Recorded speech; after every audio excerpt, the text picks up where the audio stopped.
ગત તારીખ 24/7/2025 રોજ ગાંધીગ્રામ પોસ્ટે વિસ્તારમાંથી એક મહિલા રીમાબેન લાખાણી તથા તેમની 6 વર્ષની ભત્રીજી સાથે પોતાના ઘરેથી નીકળ્યા બાદ તેઓ ઘરે પરત ફરેલ નહીં.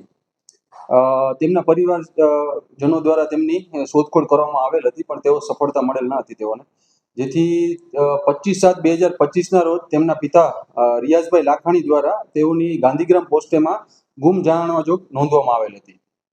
આ બનાવમાં એક નાની બાળકી ગુમ હતી, જેથી બનાવ ખૂબ ગંભીર હોય. બનાવની ગંભીરતાને જોઈને રાજકોટ શહેર ક્રાઇમ બ્રાન્ચની અલગ અલગ ટીમો આ ફઈ રીમાબેન લાખાણી તથા તેમની ભત્રીજીને શોધવા માટે પ્રયત્નશીલ હતી.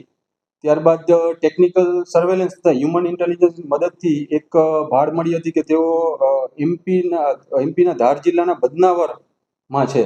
જેથી તેઓને ત્યાં જઈને ફરત રાજકોટ શહેર લાવવામાં આવેલ હતા.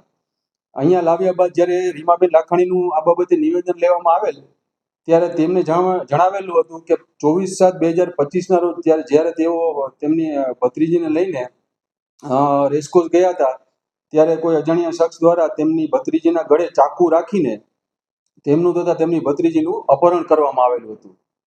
શરૂઆતથી તેમની આ બાબત થોડી શંકાસ્પદ લાગતી હતી, જેથી તેમની ઊંડાણપૂર્વક પૂછપરછ કરતા તેઓ ભાંગી પડેલ અને તેમને કીધું હતું કે તેમના ભાઈ રિયાઝભાઈ લાખાણી સાથે તેમને મિલકત સંબંધી ઝઘડા થતા હોય, જેથી તેમને જ તેમના વકીલ મિત્ર રાજવીરસિંહ પ્રહલાદસિંહ ઝાલાની મદદથી પોતાની જ ભત્રીજીનું અપહરણ કરેલ છે.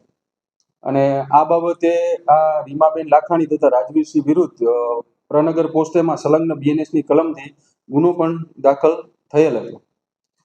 ઉપરોક્ત ગુનામાં રીમાબેન લાખાણીને અટક કરવામાં આવેલ હતા. ત્યારબાદ ગઈકાલ તારીખ 3/8/2025 રોજ રાજવીરસિંહ પ્રહલાદસિંહ ઝાલાને પણ ઉજ્જૈન જિલ્લાના વડનગરના ગીતા હોસ્પિટલમાંથી તેમને પણ પકડવામાં આવેલ છે.